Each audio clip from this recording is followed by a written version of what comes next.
రాజధాని కోసం భూములు ఇవ్వాల్సిందేనంటూ పట్టుబట్టిన ప్రభుత్వానికి రైతులు తమదైన రీతిలో షాక్ ఇచ్చారు. సిఆర్డీఏ నిబంధనల ప్రకారమే 9.2 ఫారాలు పూర్తి చేసి తమ నిరసనను తెలిపారు. ఇక నుంచైనా తమ గ్రామాల్లోకి భూముల కోసం రావద్దంటూ అధికారులకు హితవు పలికారు. కృష్ణానది పరివాహక ప్రాంతంలోని జరీబు భూముల రైతులు ప్రభుత్వానికి జలక్కిచ్చారు. తమ భూములను రాజధాని కోసం ఇచ్చేది లేదంటూ మరోసారి తేల్చి చెప్పారు. రాష్ట్ర ప్రభుత్వం రూపొందించిన సిఆర్డీఏ చట్టం ప్రకారం రాజధాని కోసం భూములు ఇవ్వకూడదనుకున్న రైతులు ఫారం 9.2ను పూర్తి చేసి అధికారులకు ఇవ్వాలి.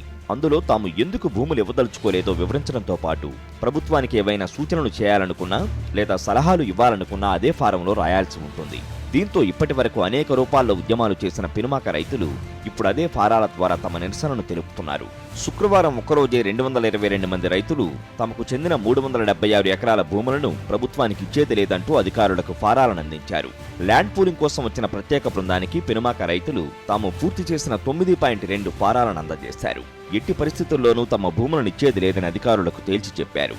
పత్రాల మీద రాసి మేము తెలియజేస్తున్నాం. భూసేకరణకి మా పొలం ఇవ్వని చెప్పి తెలియపరుస్తూ ఇది ఈ పత్రాలు సబ్ కలెక్టర్ గారికి ఇస్తున్నాం. సన్నకారు రైతులు అండి, అందుకని చెప్పి మా భూమి ఇవ్వడానికి మేము ఒప్పుకోము. అభ్యంతరాలు వచ్చేసి మేము వ్యవసాయం తప్ప మాకు ఏ పని తెలియదు, మాకుంది ఎకరం మాత్రమే, మేము దీనిలోనే పంట పండించడం తెలుసు తప్ప మాకు ఏ విధమైన పని కూడా రాదు అని మేము అభ్యంతరాలు తెలియజేయడం జరుగుతుంది. మేము సన్నా చిన్నకారు రైతులమే అని చెప్పి తర్వాత సూచనలు ఒకటి చేస్తున్నామండి. మాది గ్రీన్ బెల్ట్ అని మమ్మల్ని బెదిరించొద్దు, మేము ల్యాండ్ పూలింగ్కి భూమి ఇకపోతే, అలాగే భూసేకరణ కూడా మేము ఒప్పుకోము ఎవరం కూడా ఇక్కడ అని చెప్పి చెప్పడం జరుగుతుంది.